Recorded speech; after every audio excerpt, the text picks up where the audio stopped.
almost 2 decades, and also I'm not so long time, but frequently my friend in the consulting business take me to the consulting training program, and so designing a training program. So in that situation, I was asked from them, uh, so what about the spirituality in the leadership development, and so the human development? Frequently, Japanese business consultant take the spirituality programs into the training program. And as you know, almost all Japanese naturally uh, believe nature is a piece of body and mind, always looking at nature, big tree and big mountain and the big river, and so even disastrous uh, situation, the earthquake hit, and probably some the big spiritual uh, a shift has happened in the earthquake or typhoon, tsunami, or those things turn to uh, something signal that Thank you. we have to shift from the old way of living to a new way of living. So in that situation, so I'm happy to be here to share the conversation and idea to Earth as a life and the Earth of uh, society or history. Thank So you, Ken. Would that my passion for this community. Thank you. would you like to pass on to somebody on your Oh, screen? okay. I'm sorry. Uh, can I hand over to Lila? Lila? Yes, Lila. Hi. Thank you, Ken. Um, well, where I should, I don't know where to start. I mean, I started young, and my work was always had a spiritual component to it, but not religious. But I was always interested in rituals and rituals that I sort of created or invented. So it started, I realized I can't paint and I can't um, be, can't sculpt. So I moved to performance art and multimedia. And from multimedia, I moved to a little bit of video and sort of performance, video performance.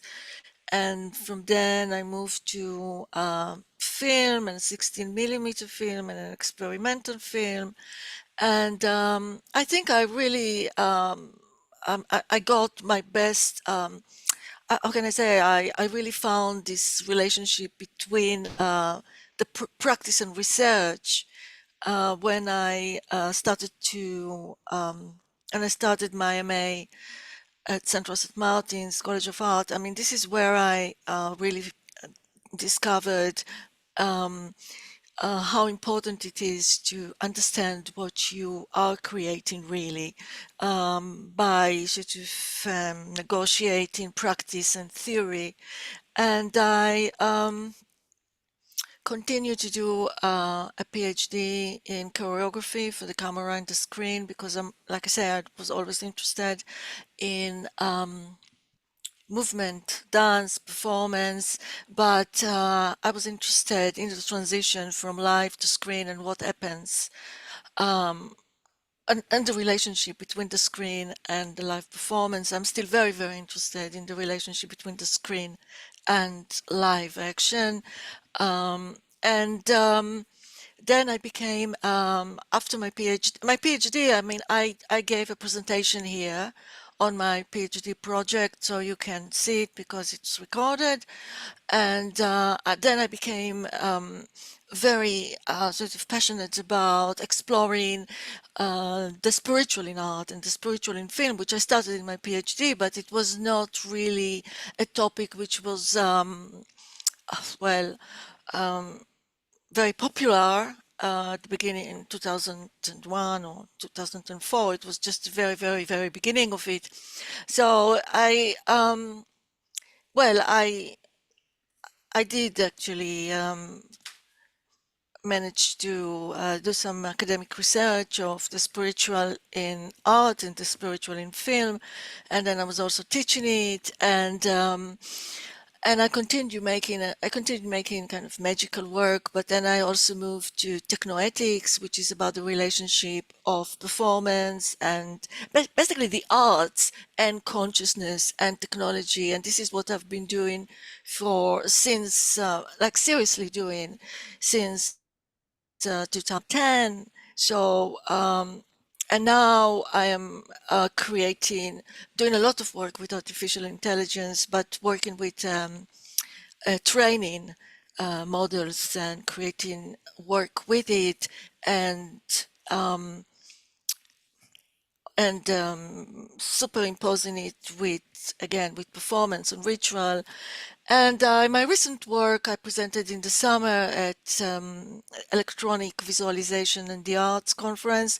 So my last paper, which was published, was this summer, and it is really about AI and magic and these relationships between the spiritual, the magical, and the technological. I mean, it's quite a huge the number of projects there that are my own that I discover, and again, and I discuss influences from psychology and from art history.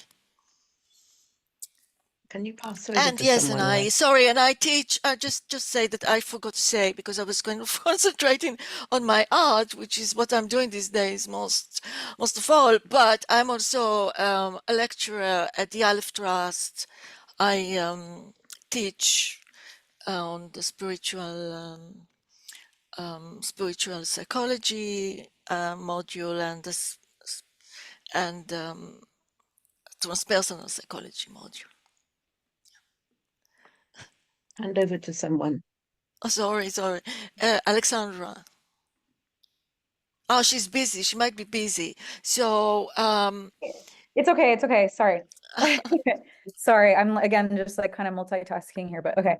I'm doing a PhD right now, like I said, at the Sorbonne in art history.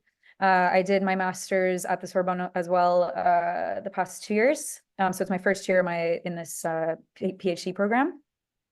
I'm researching contemporary artists that are working with AI, but I'm particularly interested in more critical and political artworks associated with artificial intelligence. But I wrote my master's thesis that I mentioned Annalisa in about kind of the ways that tech companies and artists, the way that they are collaborating in a way, and some artists are promoting these tech companies and maybe like and having the same kinds of narratives as they are. So kind of spiritual narratives sometimes with, I don't know if you guys know about this, but like the AGI like idea that's going around with the OpenAI and all these big tech companies talking about this godlike AI that's going to take over, which is really, if you read certain articles, there are a lot of scholars that disagree with this, and that it's not anywhere near close. But then there are also artists like Refik Anadol or certain artists that are making it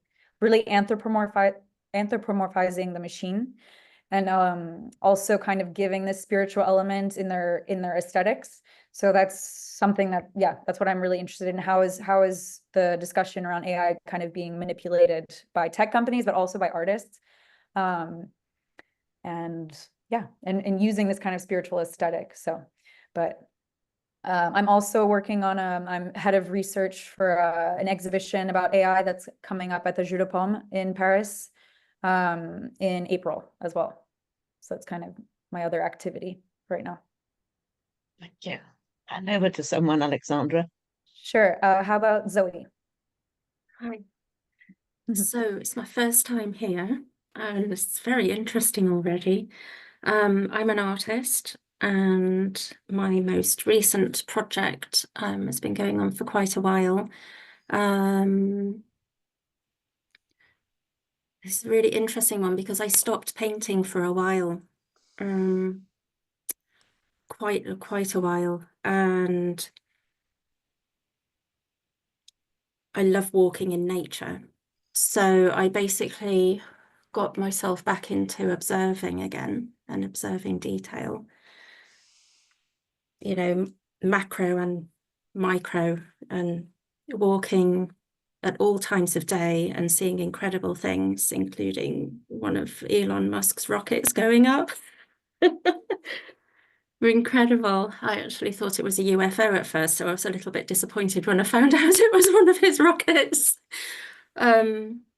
Anyway, the walking was very much a healing project for me, and really observing again, and really observing nature, color, time of day differences, and between seasons, and quite often walking the same path and really absorbing myself, like all of my senses, really absorbing what was around me, and really feeling at one with creation and the amazing creatures that we come across. I mean, badgers, snakes, all sorts of incredible things, whether it's an ordinary robin or a blackbird or something that we don't see very often, like the otters in the canal, and really like feeling into the experience of meeting these animals. And so I started writing a nature journal, and then I'm putting these experiences into art. So it's a lot to do with memory as well, because I'm not sketching. I'm remembering the experience and putting the feeling into the artwork. Another thing that happened around the same time, and this was part of the healing journey, was some sort of long COVID type thing happened to me, and I lost the ability to see in my mind's eye, so I can't actually conjure up an image anymore. And my memory is like my superpower. So to not have the video screen anymore of my life was quite disconcerting. So every now and then a little image might flash back during meditation. So I've been doing meditation as well as the walks, which is hopeful, because it just would be amazing if this all came back. But what I've discovered is it's somewhere in the middle of my brain. I've got the images, so I can actually bring up the images and then draw them. They're just not where they used to be. I would love to meet maybe some kind of neuroscientist or someone who I would love to give myself up to research here. So the whole thing is combined for me: health, mental health, physical health, because I had to teach myself to walk up the hills again. The spirituality, I came to God through my art, really, and observation, and just going, wow, there's kind of more to this than the Big Bang here. So my spiritual journey kind of started later in life, maybe towards around my 30s.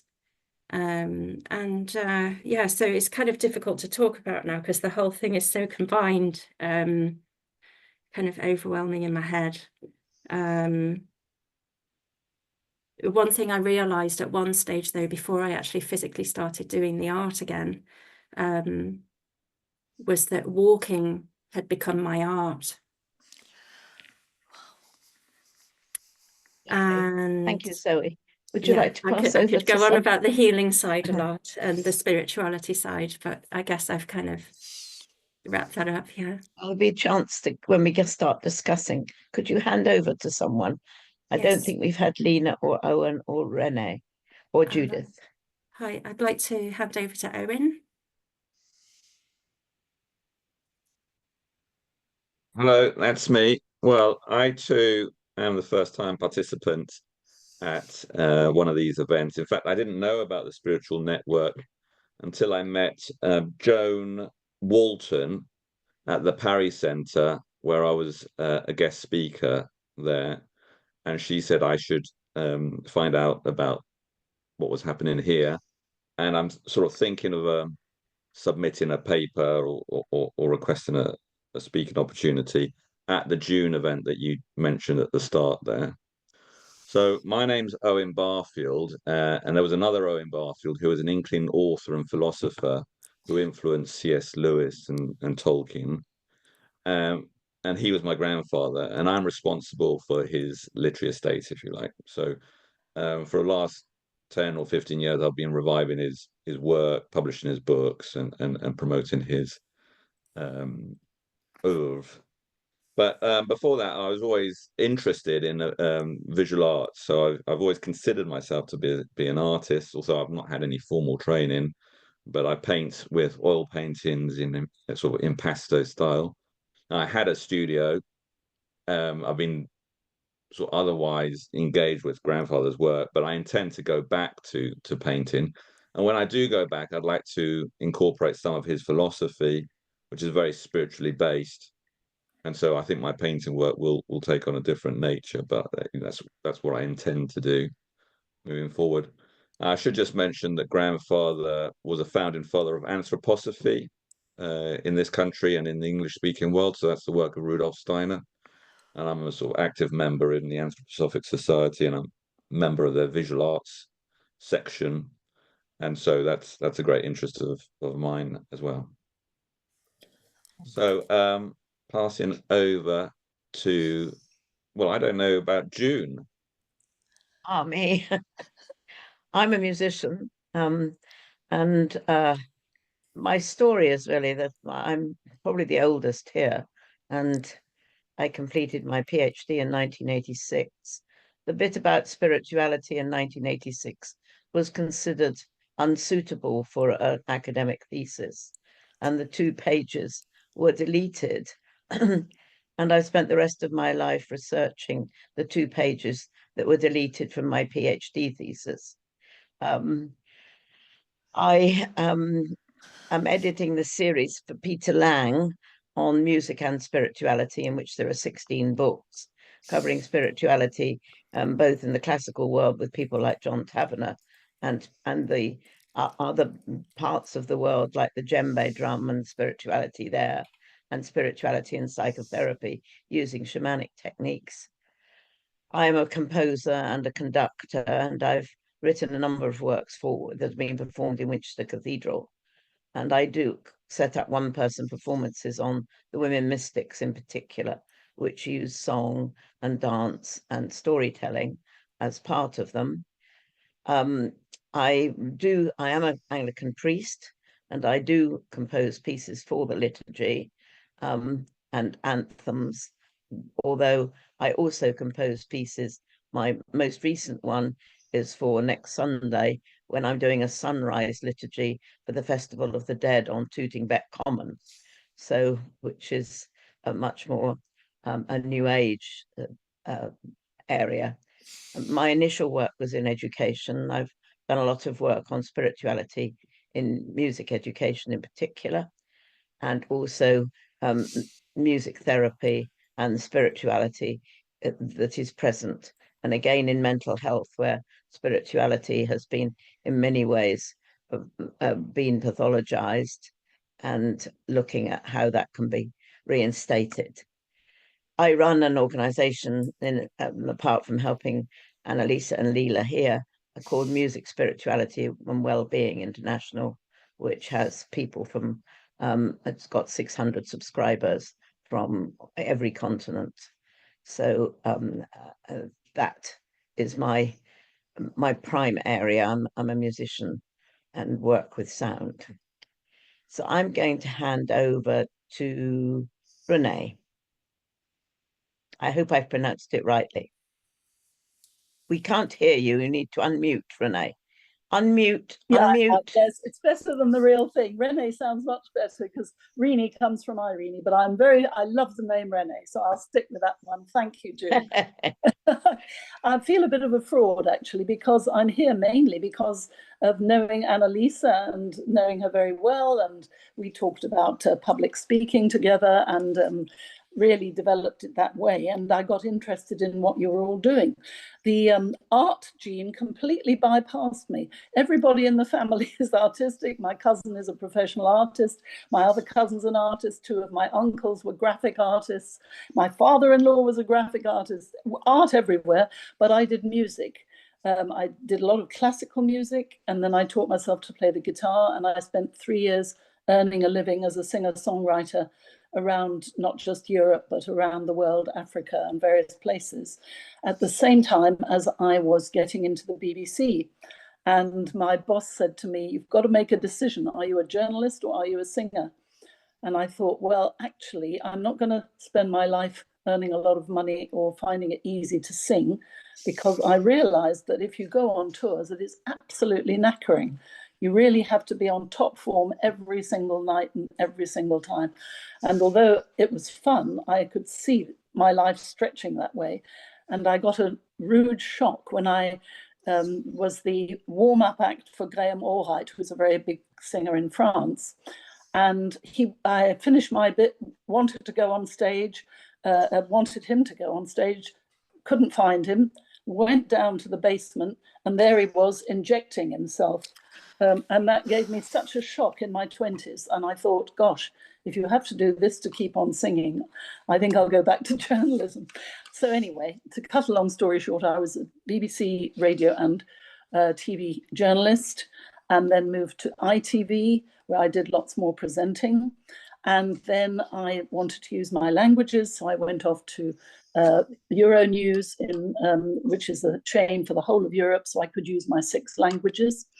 And then I decided to have a more varied career and be freelance. So now I teach various things, public speaking, a bit of language, but mainly I chair conferences. I chaired one today, actually, for Brussels with 5 nationalities, which was great fun. But on the other side, because none of that does sound spiritual in any way, I do very much feel a strong spiritual presence, and I'm very much into nature. I was born in London and I felt like a fish out of water. And as soon as I got to the countryside, and we now live in a little village in Dorset, it felt absolutely right. And just going out walking, I very much agree with what Zoe was saying actually just now about nature and about walking. And to me, that is very much it. That's when I really feel somehow at peace in the whole universe. It just speaks back to me. And so, you know, I feel connections with all of you, and I find what you put on, June and Leila and Annalisa, really interesting. But as I say, I'm a bit of a fraud in the actual section. So I will pass on now. Is it, there's one more that hasn't, Alexander? I wasn't. Two, Lena and Judith. Lena. Right, Two. okay, Lena then, thank you. Can you hear me? Yes. Just. Thank you. Just okay. Is this better? Yes, it's fine. Yes, thank you. I'm an imposter. I feel like an imposter even more than Rini, in the sense that I'm not an artist and I don't research spirituality in art, but my research is on spirituality. I do look at spirituality in management, and I'm currently writing a chapter about women revolutionaries in health, about Mona Nalamaku-Simeona, who was a Hawaiian woman who updated traditional method of Ho'oponopono. And what can we learn from that about management, and what kind of ontologies we can create that can help us create better organizations. So I'm here because I'm very much interested in the arts, and yeah, because of this. Thank you. And I pass over to Judith.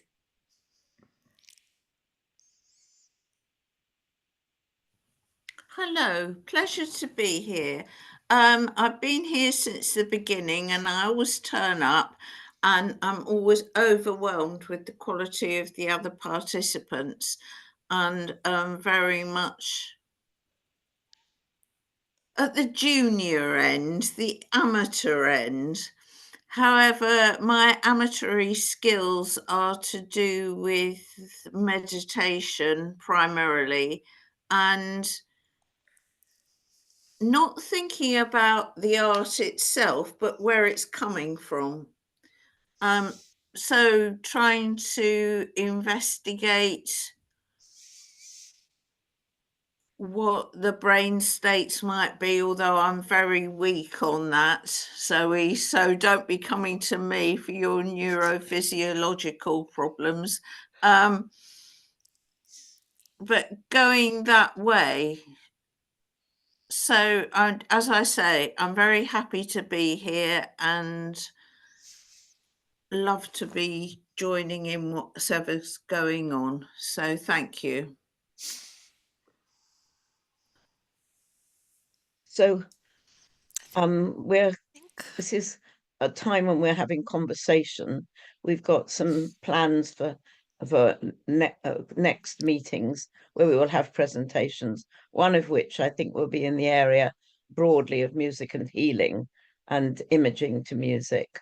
And another one will be from the spirituality of music making in Jerusalem in the contemporary period, from my colleague there who's working in the midst of Jerusalem and Tel Aviv with music there.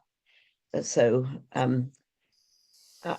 we can have a discussion of some kind or other if anything has aroused people's interest. We've got a variety of people. Please don't feel that being an amateur actually stops you, because the origin of amateur is actually loving the profession. And we find that the people who often experience the most spiritual are the amateurs in the profession, and the professionals are so busy looking at how they're going to finance their work that they somehow have lost the love of their work somewhere along the way. So the amateurs, certainly in music, one often gets the greatest sense of a sense of commitment and of a sense of the spirituality of it from an amateur performance, which is probably, in terms of accuracy, less strong, but in terms of uplift is much stronger. So please don't apologize for those people who are simply in love with the art rather than earning their living at the art. So I don't know whether Annalisa wanted to kick the discussion off, or we needed something else. So jumping off from our previous meeting where Fay talked about Kupka, who is an artist that I wasn't very familiar with, but he seems to belong to the same rubric as Wassilly Kandinsky and Mondrian,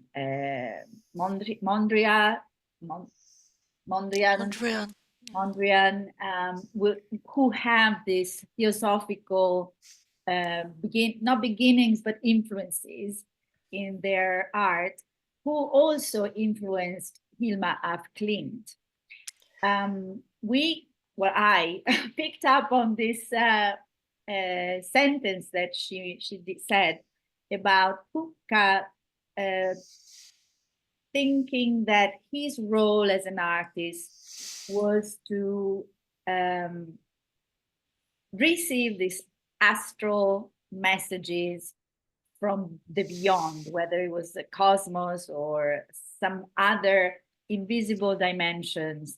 And of course, in those days, there was quite a lot of this type of, I prefer to call it spiritualist influences in the arts, because at the same time there were all these scientific discoveries about magnetism and magnoelectricism, and they were these invisible forces, X-rays. So there was a great effervescence in the sciences that somehow influenced also artists in the way that they perceive their own role. So if we accept that there are forces invisible to us, but they are natural forces, so why not accept, alternative explanations such as, well, today as the Scientific and Medical Network, who Lila was quite right to mention it earlier, the symposium of INSS will be introducing SMN and the Aleph Trust to our own community, because the three communities have quite a lot of overlap. One big overlap is consciousness. Another overlap is transpersonal psychology, i.e. how spirituality affects the psyche.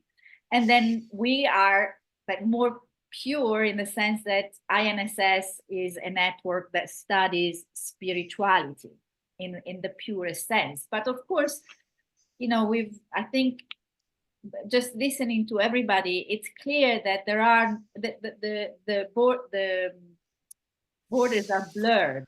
There's no a clearly defined area for art, spirituality, mental health, nature, religion. They all influence one way or another how we feel. So because my background is more social sciences such as economics, anthropology, sociology, I am very much interested in discussing the role of the artist, i.e. the function of the artist in society, which is a functionalist approach to what an artist does, why society needs artists, what is their purpose in society. And it's quite a materialistic approach. However, I think it's also a gaining of self-consciousness, self-awareness by the artist. So one way that we could help is to explain or demonstrate or discuss what is the social function of artists. And of course, there are many functions, but we are most interested in the spiritual role that artists can perform even in today's society, which in the West is certainly very secularized. And so that was kind of my starting point. And I went on ChatGPT and I typed in, what is the role of the artist for Wassilly Kandinsky? What is the role of the artist for Hilma Afklint? And it gave, and I have to say, the answers, I did it to speed up my little essay. Yeah, it's a method for speeding up this process. But I have to say that it was a decent job done by ChatGPT. So clearly the information is out there, and we need to train ChatGPT to do a better and better job. I agree. But artificial intelligence can certainly be a tool to help us. And yeah, I think it was interesting because different artists brought different dimensions of the artist role. So some was particularly spiritual, for example, Alex Gray. For others, it was more philosophical or metaphysical, for example, Ansel Kiefer. And just to make sure that ChatGPT wasn't biased, I tried Picasso. And I tried another couple of artists that I personally don't consider spiritual, and it came up with different answers. So we could have a field day just typing different artists and finding out what they thought their role was in society. But I mean, it's as I, this is an open discussion, and it's really, I'm really interested to hear your opinion, or your what is the role of an artist in today's society? It's a big question, I think. I wanted to add something about music in this, and I wanted to read you a quotation which asks a lot of questions, really. No one knows what music is. It is performed, listened to, composed, and talked about. But its essential reality is as little understood as that of its cousin, electricity. We know it detaches the understanding, enabling thoughts to turn inward upon themselves and clarify. We know that it releases the human spirit into some solitude of meditation where the creative process can freely act. We know that it can soothe pain, relieve anxiety, comfort distress, exhilarate health, confirm courage, inspire clear and bold thinking, ennoble the will, refine taste, uplift the heart, stimulate the intellect, and do many other interesting and beautiful things. And yet, when all is said and done, no one knows what music is. Perhaps the explanation is that music is the very stuff of creation itself. So the mystery, which is music, and what it can do, and does the musician, like you're saying, have the responsibility to do all of those things, to lift the spirit, ennoble the soul, heal, and so on. And you'll find musicians having all those different intentions. So John Tavener, who turned out a lot of pieces, has said that his main role was heart's ease. And he says, if my music gives anybody 1 minute of heart's ease, I will have done my job. So that's my contribution from the musical end. And in a sense, it does parallel in silent science, which is where the quantum physicists are. The notion that it is very much like electricity in the way that it functions in society, because everything is vibrating. And when we choose to add to the vibrations of the universe, then we are touching the very stuff of vibrations. And in a sense, as C.S. Lewis, and I know Owen's link with this group of people, C.S. Lewis in the third book in Narnia has God creating the world by singing. So in the beginning, God sang, and sang low notes to build the earth and high notes and so on. And quantum physics is showing us that these vibrations are at the very heart of the universe. But solving the mystery of what music is remains a philosophical debate that musicians have had for generations and are still having and carrying on.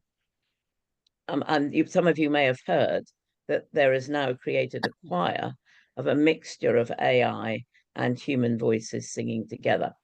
As one who could never find enough tenors, a few AI tenors would help the average community choir no end.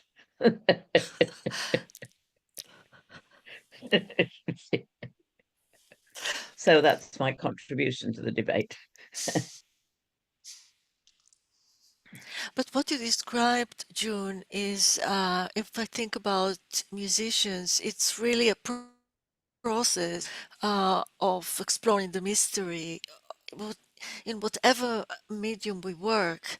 And I think it takes time until an artist actually finds his or her voice or his or her function or what they are supposed to do. It's more of like a spiritual journey. It's a quest. So I don't think, I mean, I guess some people are born with a sense of vocation that they know exactly what they're going to be doing in this lifetime.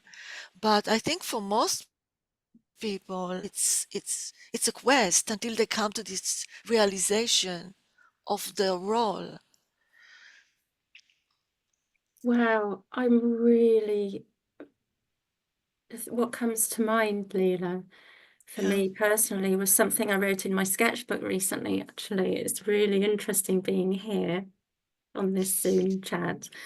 that actually I just shut up and communicate through art, through pictures, through colour, through, yeah. June, also what came to mind with what you said, June, was the Hinduism belief of the beginning and the Om and vibration, and some of the Buddhist meditation that I've been involved with in the last year has been around people meditating together to raise higher, higher vibration, to, people hoping for peace. I mean, wow, these things that are popping into my mind. And Annalisa, what you said made me think of the fact that if an artist is going to make waves in society, then they need an audience. And in fact, I've become so reclusive in recent years. I find that really interesting as well. So I'm just going to be quiet now and write loads of notes because my brain is blown already.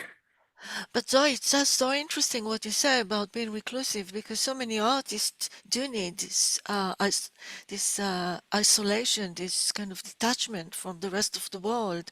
So yeah, it's almost a paradox of needing this time alone and needing this time away, and at the same time, like people like Hilma af Klint, for example, she didn't really have an audience. I mean, it was very difficult for her to find an audience, and there were many artists who had a very difficult time finding an audience. And it just, I think in recent years, it just became a lot easier because of the internet. Right. And I mean, I think there is the big change in the arts, which is when the church stopped being one of the main patrons. And that was the point at the so-called Enlightenment, when artists had no fixed patronage and then took to the garret and had no audience. But up to that time, they had to paint and make music in response to what the church required. The notion of the individual artist alone in an attic, which Beethoven is the obvious one in music, and so on. That's a very recent concept. So, Annalisa, the answer to your question in the 16th and 17th century would be the purpose of the artist is either to do what the church wants or what the aristocrat wants before his mates coming around for tea. So, and then you get the Romantic period when you have this sense of a quest and a personal quest. And you're right, Leela, that the advent of the internet has changed what the purpose of an artist might be, or it's certain the possibilities of it, because I mean, getting music performed is a nightmare.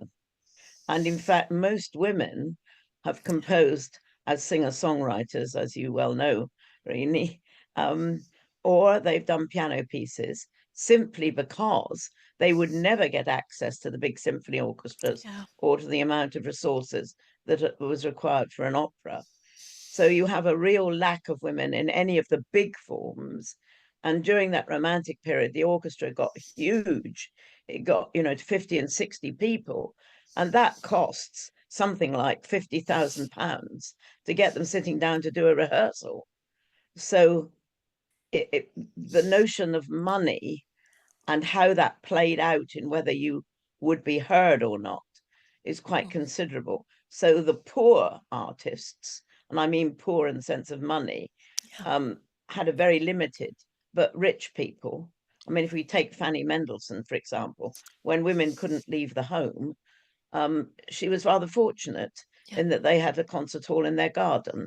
So she could stay at home and get her pieces performed in her own garden. But certainly music has worked against women in particular, and so on. So I think it's the purpose of art, Annalisa, over the history of music has changed drastically. Yeah, I think that the two questions are linked. So one is, what is the purpose of art? I.e., what does art do? And partly an answer to Zoe's comment earlier about how she's healing herself through nature and through art. So one strand that has become very, very clear to me over the last 2 years is that art is essential for mental health. Okay, so if we just did the art for mental health purposes, that would be a massive kind of thing for society, for the individuals, and everything that comes in between. But then we could just do art as amateurs, right? Because in this case, it would be making art rather than receiving art. So then the next link to the first question is, so what is the purpose of the artists? You know, what function do they fulfill in society? And I'm sure that a lot of people will object to this question, because art doesn't need to have a purpose. Now, it doesn't need to have a function. This is what makes art different from everything else. I don't totally agree with that. I think that art has a function. It's just not materialistic. Go ahead. Yes. I just want to say, sorry, did I interrupt I just anyone? wanted to hear from Owen, who, you know, you're in anthroposophy, how far those two bits which you presented as being somewhat separate, you know, whether they came together when you were making the artwork. You're talking to me? Not to No, Owen. that was Owen. No, Owen, sorry. Okay, I could respond to that question and just generally to things I've heard so far. So jumping in just to that question, I really feel that art to be meaningful. So what we're looking for is the meaning in things, and to be meaningful, it has to be spiritual. And I'm just absolutely sick and tired of going to art exhibitions and finding nothing meaningful there at all. In fact, it's devoid of the spirituality, and people don't even want to consider it, let alone include it. So, you know, I'm actually quite annoyed at the art world, but I don't call it a world now. It's an industry. It's just self-promoting rubbish. So putting all that aside, I think the interesting thing that you've touched on here is creating networks of people. And so you mentioned the scientific and medical network. Just as I was turning on my computer today and logging onto this talk, I saw that tomorrow that network is running a talk on Owen Barfield, which I wasn't aware of. So that was kind of good. And somebody also mentioned the Aleph, who I think recently ran their conference in Oxford, which I again wasn't really aware of until just a few weeks ago. And they had a session on Owen Barfield, which Les Lancaster attended. So things are happening in this area, and things are coming together. And the fact that this organization exists and people are starting to think about it is a very good sign, as far as I'm aware. And grandfather was the person that coined the term evolution of consciousness, so it goes way back to him. But consciousness is what it's about, and to raise our consciousness. And you know, we can do it in any medium. You know, you can do it through farming or through health or through all of the other special interest groups that you mentioned. It just so happens that I'm interested in art, and I consider myself an artist, and I'd like to do that. Going on music, grandfather had a great respect for poetry, and he considered himself a poet, author. That's how he saw himself. But he would acknowledge that music was the greatest art of all. So music sort of tops everything. And so understanding music is the question. And with here, we're talking about the music of the cosmos. And I was a little bit disturbed by that quote that June read out, because they were equating music as the cousin of electricity, which I find a bit of a problematic statement. Then June did explain what she meant by that, because she's talking about vibrations, but I still feel it a bit of a problematic quote. She didn't say who made that quote, which maybe just as well. And then Hillmouth Clint, which has been mentioned quite often. There was the exhibition in London quite recently in the Tate, and I was so aware of it, and yet I didn't go. You know, I ordered the catalogue. I've got the catalogue. I had seen her exhibition about 10 years ago in the Serpentine Gallery, which I liked. But she's almost being sort of misunderstood or deliberately misunderstood. It's a very strange thing that's happening around her. I've been to talks about her, and people are deliberately misusing her work and not explaining it correctly, not talking about the things that she cared about, almost not wanting to understand her. And I find that very disturbing indeed. And she did have a kind of contact with Rudolf Steiner. She did meet Rudolf Steiner, and Rudolf Steiner had said to her that she was too advanced for her time, that she was doing good work, but too advanced for her time, which is why she had to hold herself back a little bit. But again, people aren't asking the questions. Well, what was too advanced for her time? Here we have a woman artist, a leader, ahead of her times, being told, just hold back, you're not ready. And nobody's interested in that question. What was it that she was saying that we are now ready to hear, but at that time we couldn't hear because it was 100 years ago or more? But now we are ready to hear what she was saying. But those questions, what is she trying to tell us, aren't being even asked, let alone answered. So I find all these things very troubling, and I think there's a lot of scope for this special interest group to ask these questions. Yeah. So Owen, one of my hats, because I carry many hats, is to promote the spiritual and spirituality in the art world. So what I do in my own private time is sponsor exhibitions that present a spiritual dimension, explicit spiritual dimension in the work. Of course, you know, I'm not a billionaire, so I can't sponsor hundreds of exhibitions, but I've picked 2 or 3 last year and this year. One is Marina Abramović, which related to my what is the artist's role. So I've written a paper about Marina Abramović where I argue that she's the contemporary shaman artist or artist shaman, whereby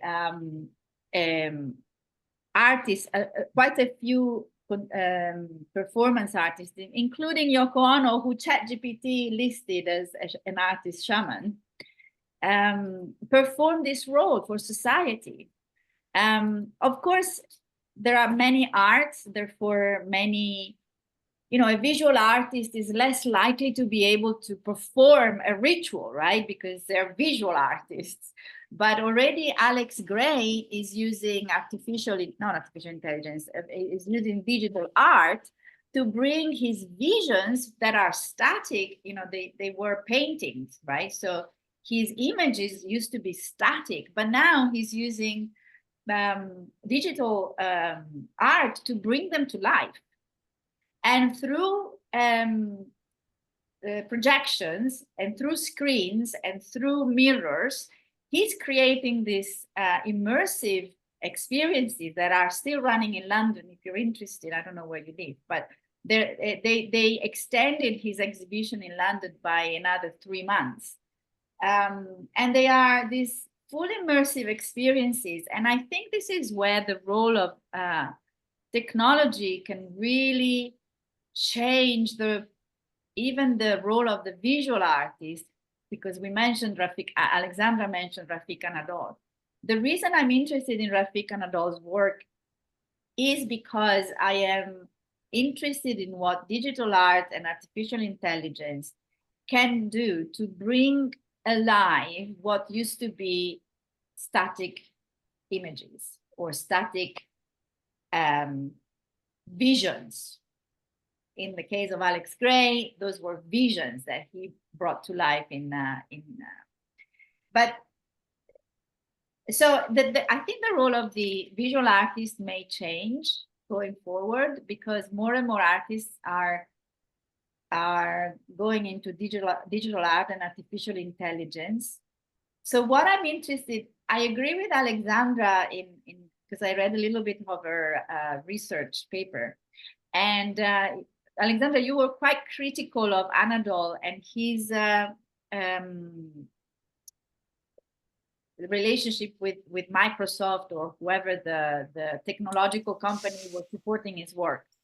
And about 3 years ago, he came to my attention because of the Los Angeles Globe, where he did this incredible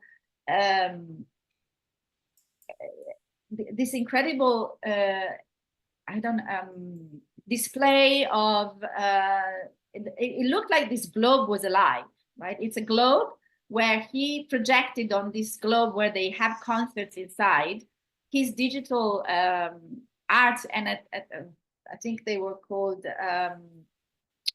AI hallucinations or something like that. And at the time, I remember saying, this is all amazing, incredible. I can spend hours looking at it, which is a form of contemplation. It's a form of taking me out of my own head, and therefore is helping me towards that altered state of consciousness that eventually may lead to a full-blown spiritual experience. However, I did say at the time, I find his art empty.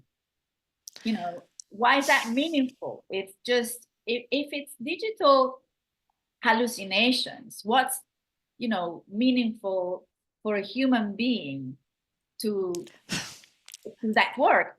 And then he did this new work where he infused the work with the nature database and cooperating with the UN, and that starts to become a little bit more meaningful because it's bringing the whole ecological and earth, you know, issues that we're having into his art. So it's, but I still agree.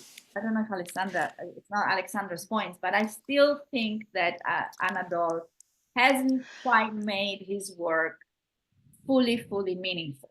Yeah, there is a huge amount of digital works now that are totally just about special effects, you know. I mean, there's so many. I mean, it's like huge, and everybody who can do something like that is calling himself or herself an artist, because it's very easy to pretend that are. But I agree that the complexity, the meaning, as the meaning aspects of it is mostly empty, empty. And this is how that's what I see. And you know, you you can cheat, and there are so many exhibitions, you know, traveling around the world with immersive experiences, but they are actually, I mean, they lack well, they're there to make money, to be honest. To just create like a carnival, you know. It's like a Disneyland. It's not meaningful, and it has no depth. And to be able to discern, you need to know, unfortunately, you need to know a little bit more about art, and not fall into the trap of thinking that it's great because, you know, because you are being blinded really by the multisensory experience, because people are blown away, you know, by these immersive technologies. And it's true, it has a very powerful effect because it's immersive. But again, this is the whole point of technology, like you just said about AI. It's a great tool. It's wonderful. I mean, but you still need to be able to understand and to be able to even with this technology, you still need to be able to innovate. And what I see, it's no innovation. It's just playing with the technology. Owen Mostly. wants to come in. Owen wants to come in. Yeah. Oh, okay, thanks for that. I just wanted to agree with what the previous speaker was saying. It's almost gimmick-like, and they're chasing gimmicks. But then, to sort of recap on what the previous speaker then said, that she saw an art which was, you know, sort of hollow, if you like, but then there was some art pieces which began to have meaning. Now, you then have to sort of question, well, where's that meaning from? So even if there is a spiritual dimension, or they're trying to create a spiritual dimension, what spiritual dimension are they encapsulated? So is it a Luciferic spiritual dimension? Is it an Aramanic spiritual direction? You know, is it a Christ-filled spirit? So we want the right kind of spiritual art. It's not just, oh, we need to raise the awareness of consciousness and it needs to be spiritual. It needs to be the right kind of spiritual for the benefit of humanity. Because if not, it'll be for the benefit of some other entity. Yeah, and this is why it's important to study spirituality. It's important to study spirituality in relation to the arts, to understand what spirituality is and what type of spiritualities are there, how they are, each spirituality has its own aesthetics in a way. So it's being able to, yeah. And it's and just what you just said about not asking the right questions or not asking the important questions, even in regards to Hilma af Klint, and avoiding it. This is very interesting, which has always been the problem with the spiritual in art for some time now. I think that, I mean, I'm not sure I agree with this bit of the discussion, because our music certainly does not give meaning. It encourages people to think about meaning, but it does not offer meaning as such. So if we look now at the requiems, for example, very few people now, even the Roman Catholic Church, would agree with the fundamental premise of purgatory. But the requiems are selling at high speed and are much listened to, not because of their meaning, but because it leaves people free to contemplate death in some way and to create their own meaning. Yeah. So I think that the notion that the meaning the artist gives, the musician gives, is necessarily the meaning that is received by that is not true. Music, and I can't speak for visual art, music is not like a Sainsbury's lorry, where if you load something on at one end, that you will get the same thing out at the other. You don't expect to load eggs and end up by unloading cauliflowers. But unfortunately, I don't mean unfortunately, I mean excitingly, that is what music is. That the meaning that the composer gives is not necessarily the meaning that the listener will receive. That is its great strength, because we're surrounded with words, whether that's a theology or different spiritualities, which tell us what we should think. Music just encourages us to think and contemplate without telling us what we should receive. And I'm very loath to say whether stuff is Luciferian or not, because an awful lot of stuff about good music has been written, which actually bears no relationship to the experience that people receive. So I would be very loath. I mean, in the world that I've been giving a keynote in Durham University on theology and music, people have often said that they know what music God likes, but within a few weeks they have to reverse their opinion, because they're actually making God too small and too limited in what it is. So I think I'm much more open to people being able to make meaning out of things and to accept that people can make meaning out of many things. Now, the area of music that I would come in, and that was the technologizing of music, when we got to the advanced serialism, where people could create music on a computer by means of numerical sequences. And those were often empty boxes of musical form, where the whole thing was controlled by numbers, and the emotional content was not perceivable at all, indeed was scarcely present. And music has erred on the side of giving value to well-constructed pieces that have very little emotional content or emotional meaning. So I think, in my opinion, I'm very loath to tell people what meaning they should make, because they are human beings are able to make meaning. And what music does is encourage them to make the meaning that is appropriate for them. You know, artists are not supposed to, to feed people with meanings. It's not that simplistic. It's a question of it's not about giving specific meanings. It's about the quality of the work that creates meanings. And it doesn't really matter what meanings, but it enables the depth of, and it inspires, like you say, contemplation or some thoughts and reflections. Can Can we we have let Judith come in? and then Judith? Sorry, I don't know how to do the emoji in Zoom. I'm very I'm not good with Zoom. How do you do that? The There's hand shoot. there's like a react The thing. reaction, It's like this. and then there Okay. is raise hand, but you don't worry. I mean, this Oh, is I see. Okay. Oh my God. Sorry. I'm really bad with Zoom. But I just wanted to add to this. It's really interesting to think, I haven't really considered visual art in the way that June is describing with music. I think it is, of course, everyone has their subjective opinion when they go and look at a piece of art. But just to go back to the example of Refik Anadol's recent exhibition at the Serpentine, you know, there is, even though everyone can go in and kind of take their own meaning out of it, there's still a huge wall text as soon as you walk in, explaining what you're walking in to go see.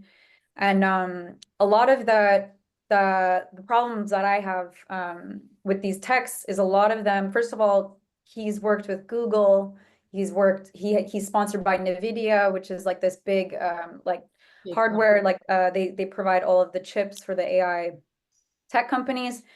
And, you know, he's making an exhibition about the environment using AI, which is kind of ironic because AI is actually doing a lot of harm right now to the environment. So I didn't really understand where he was trying to go with that work. And especially the room in the middle, and with these immersive exhibitions that we were talking about, there was this room in the middle where you could go in. I don't know if any of you have seen this exhibition that was at the Serpentine this year. But you could go in and there are these like bean bags on the floor where you can go lay down, and there was a screen on the ceiling. So you could go and lay down and kind of zone out in front of this AI generated swirl. It kind of looked like a screensaver.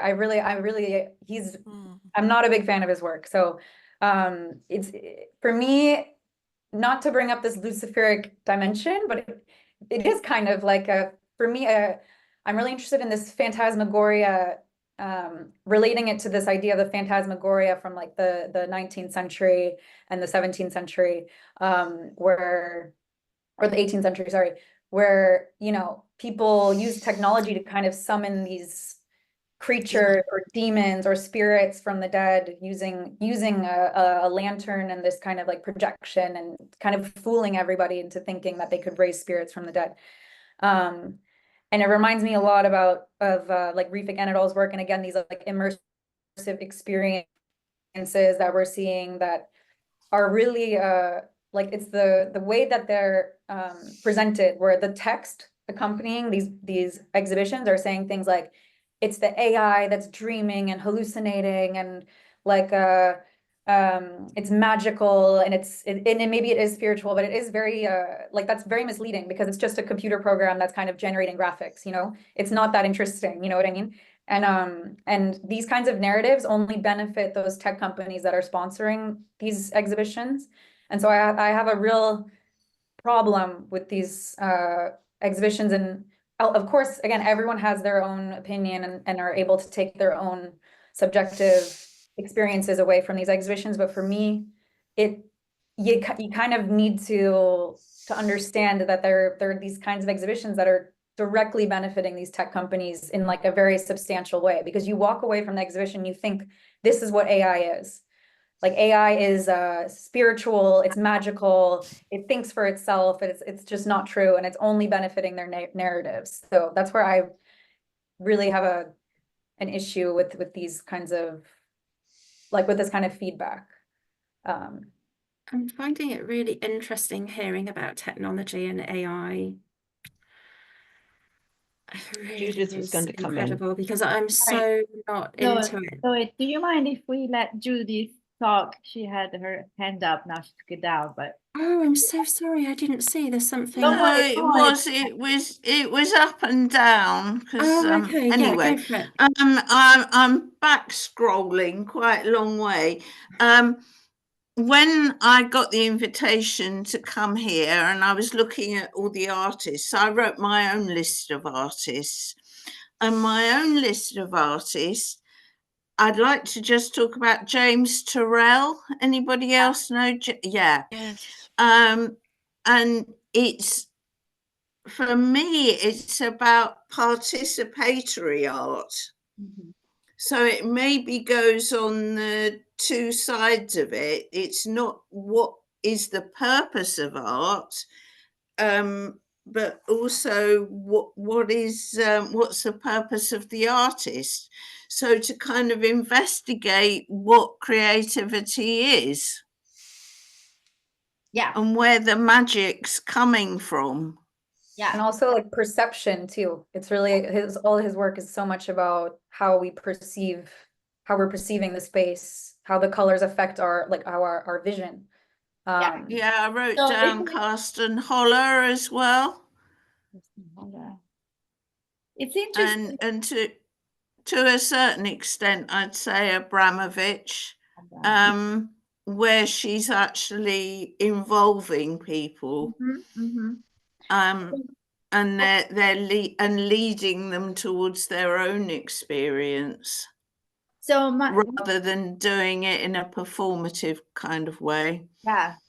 So I've just been to Blue Point, I think, is a museum here in Miami, and they had Tim Lab, James Turrell, S. Devlin, and three other artists who I wasn't familiar with, so I don't remember the names.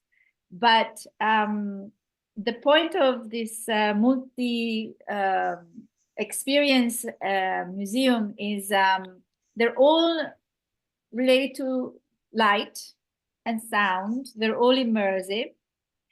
And so it was interesting for me to go from one room to the next and investigate the different states of mind, or different states that these different approaches to what in essence are the same tools. So light, sound, and visual effects in some form or another had on me. And I'm still working things out in my own,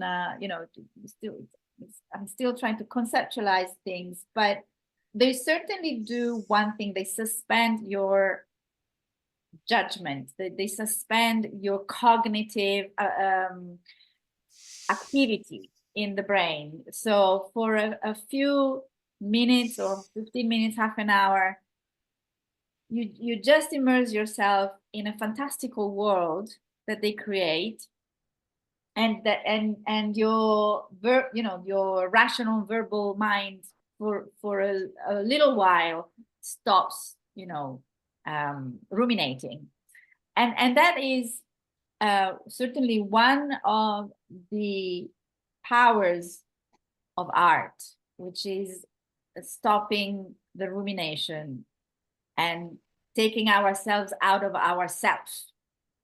That's why I was very troubled in a way by the use of finding meaning. I think in both music and art, to me, it's emotion rather than meaning. It's the effect, both of them, as June so very nicely explained, quite rightly, it's the effect on you, but it's the emotion it engenders in you. If it's Anselm Kiefer, who somebody mentioned, I mean, you get a very distinct emotion from that. And the same with, pieces of music can put you in different moods and almost take you out of yourself.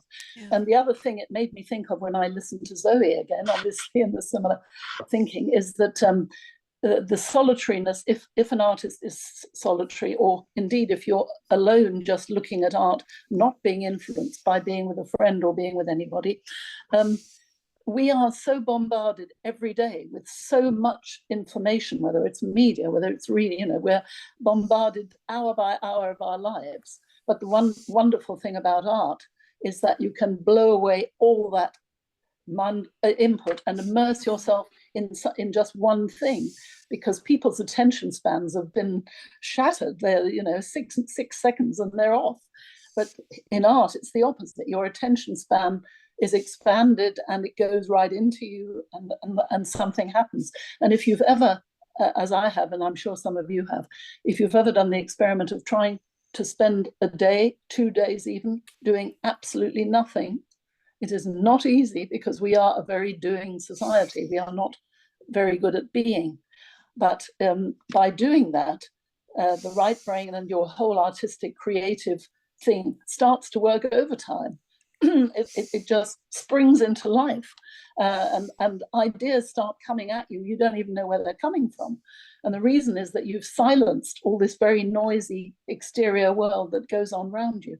So in drawing it together, going to look at art, experience art, or participate in art or music, it takes you into the realm where all this stuff stops knocking at your door, and you're just fully in flow and fully absorbed and taken into another dimension.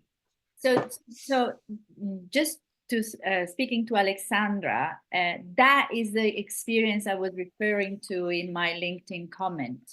So it wasn't about looking for meaning, even though my mind, was trying to figure out what the hell, if this exhibition was meaningful or not. But it was, I didn't find it meaningless, because while I was in that full immersion state, I was taken out of myself.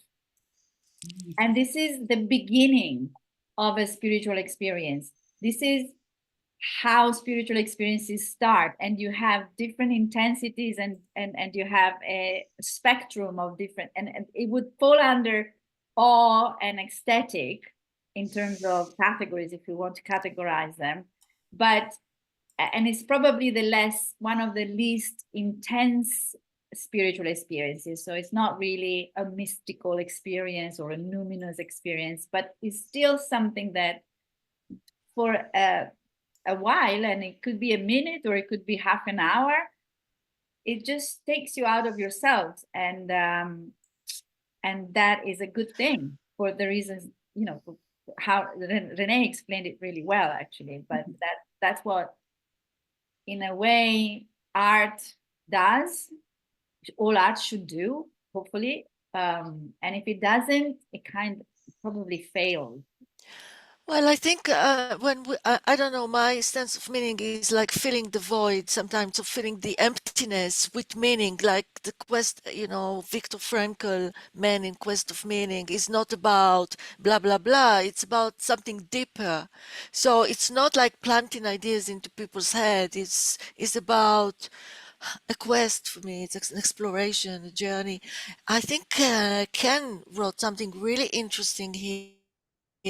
The different perspective of experience. I think we should kind of look into it. Ken? Yes, Then we should be starting if to. I could, I want to add something about conversation, because from my point of view as a Japanese, so mostly I take a meditation in the morning and in the night, but so throughout the meditation, so we try to be letting go situation. Strip ego mindset, strip something extra, and so just try to be emptiness, nothing, and immerse into my whole body and mind immerse into the ground or air or nature, nothing. And if I feel nothing and emptiness, all of a sudden, here I am. So in Chinese philosopher, 1,000 years ago, say, Lao Tzu said, if you have full of container, so you cannot add anything. But if you have an empty container, you can put anything in the container. So if you have mind, so if you have a full of mind, so you cannot add anything, you cannot change. But if you can nothing, can be nothing in your mind, so you can add or you can create new something. And then please look at the link in the my chat. It is one of the global tourist favorite places to visit. Koyasan is one of the favorite places to visit to feel emptiness through the night walk and so Zen meditation. So a lot of people climb up to the mountain and one night stay, but sitting on nothing, walking in the dark, a lot of tree and so planting. And that emptiness or darkness or nothing, so create a sense of something. That's the reason global tourists love to visit. That's my idea. Thank you. Alexandra Owen, would you like to come in? Thank you. I was just going to say I'm going to have to leave soon, and I didn't want to leave without saying thank you for hosting this and thanks for all you do. And the most positive and reassuring thing that I heard this evening was Alexandra's comments that she wasn't taken in when she went to that exhibition, and that's just filled me with reassurance and joy that somebody young is not for once being suckered into this kind of mush that we're being fed. So thank you, Alexandra, for saying that. We are past our deadline, so let's hear from Alexandra, but then we really need to wrap it up. Okay, I'll be really quick. So sorry, how do I get rid of this thing? Anyway, just really quick, there's a really interesting article about another one of Refik Anadol's works that was at the MoMA. I don't know if you guys have seen this too, the unsupervised, that took a bunch of different artworks from the MoMA collection and kind of recreated, like use the data to make these visualizations. So in a similar way, like using nature, how nature was used to make abstract visualizations. And there was a really amazing critique of this because the difference between these like AI generated artworks and like, let's say painting or photography or any kind of medium is that these technologies and whoever is providing them are directly connected to the military, for example. They're directly connected to a lot of problematic elements. So it's not really like a neutral medium that has real lasting effects. So that's why I also have an issue with, even if you're kind of drawn into this kind of hypnotic or spiritual experience, there's still like the very medium that's being used just has a lot of issues associated with it. So yes, I know that, but I think that there are also counter arguments, and I don't think we've got time now for the discussion. No, but I think Alexandra is bringing forward a very important point, which is the internal consistency of ethical and moral decisions in the work of an artist who is spiritually concerned. So Refik Anadol is not. I mean, he's an AI artist, and so he may use the word spiritual because his word is contemplative, and its art in general is contemplative. And certainly in this forum, we think that art is spiritual. So for us, it's kind of an identity, but it's not for everybody, absolutely. And so I think, going back to Owen, I think it was one of his original points. I think there needs to be a certain, if you consider yourself a spiritually concerned artist, there are certain moral and ethical decisions that should be incorporated in the way that you do art. Maybe. I think it's a lot more complex than that, Annalisa. I think, we can discuss it. We can have another open discussion about that. Yeah, we can continue the conversation. Yeah. Okay. Well, I think thank you very much for participating. It was all your contributions were excellent as usual, and it was interesting hearing even from so-called amateurs and Renee and Zoe. It was brilliant. Lena, I hope you found it somehow helpful or enriching for your own research and for your own or just in general. It doesn't need to be research or academic work. So I think we'll let people know of the next date, won't we? We don't have a next day yet, but we do. No, but we will when we've got it. Yeah, yes, we will. They will receive an email announcing our next meeting, which is going to be probably with what's her name? My God, Amira. Amira, yes, thank you. Probably, I'm trying to do a date in December, so or late November. Okay. All right. Well, thank you very much. Thank you, everybody. Thank you so much. Thank you very much. It's been Thank you. really, really interesting. I've learned so much from each one of you. It's been great. Thank you. Thank you for running. Thank you. Great. Thank you, everybody. Thank you. Great. Bye-bye. Bye-bye. Bye.